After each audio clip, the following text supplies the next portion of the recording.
All right, well, my next guest is an expert on geopolitical affairs.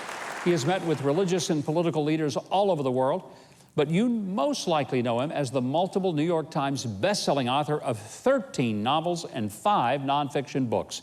His international thrillers, based on real-world events, are often ahead of the news in predicting some frightening developments in terrorism and international relations. His highly anticipated new novel, The Kremlin Conspiracy, hits bookstores next week. Please welcome Joel C. Rosenberg.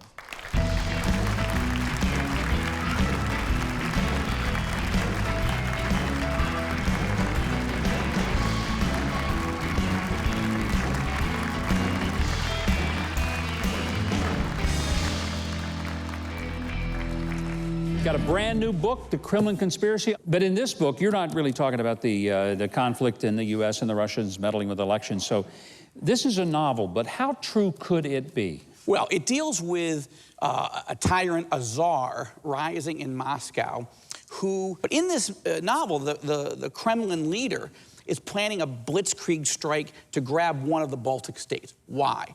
These are NATO allies, which means they are under the protection of Article 5 mutual defense. One country's attacked, all of NATO comes to their rescue. But the gamble he wants to take is the idea that if he could move 100,000 troops, grab one or two or three of these countries, is NATO, is the American president, American government going to actually go to full-scale war with Russia that could lead to nuclear war to protect, to rescue countries most Americans can't find on a map? Right now, Mike, there are fewer than 5,000 NATO troops spread out across all 3 of those countries. And so this raises the risk that maybe this isn't fiction. This is maybe going back to reality, that Putin has already invaded the Republic of Georgia. He's already invaded southern Ukraine and taken Crimea. He's already taken eastern Ukraine, and he's now fighting and slaughtering people in Syria. We ignore him at our peril. There's Russian blood in me, and I look back to the time of the czars, and I see a new czar rising in Vladimir Putin.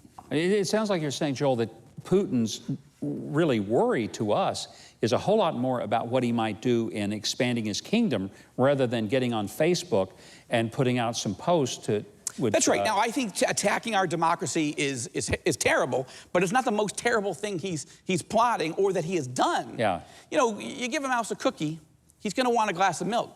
He's eaten a whole bag of Oreos, and now he's stolen the dairy farm, and so far, nobody's really doing anything. Now, to President Trump's credit, to separate the two again, if he's really soft on Putin, why did he put Jim Mattis at the Defense Department? Mike Pence at his side, Mike Pompeo at CIA. These are strong guys, and they get Russia. He's also pushing NATO to spend more money, and they are, and he's spending more money on defense than ever before since Reagan. These are good things. But it is a little disconcerting that he will criticize and take a shot on Twitter at the North Korean leaders, Nancy Pelosi, Alec Baldwin. He's pretty soft so far on Putin, and it worries me. But setting that aside, a thriller allows you to set those things aside and go on a high-speed chase inside the heart of darkness. Well, Joel C. Rosenberg's new book, as I said, is called The Kremlin Conspiracy. You can pre-order it right now at all major online book retailers, or you can go to Joel's website, joelrosenberg.com. You can order all of his terrific books, including the new one, The Kremlin Conspiracy, and learn about the Joshua Fund, the nonprofit organization that will help Israel.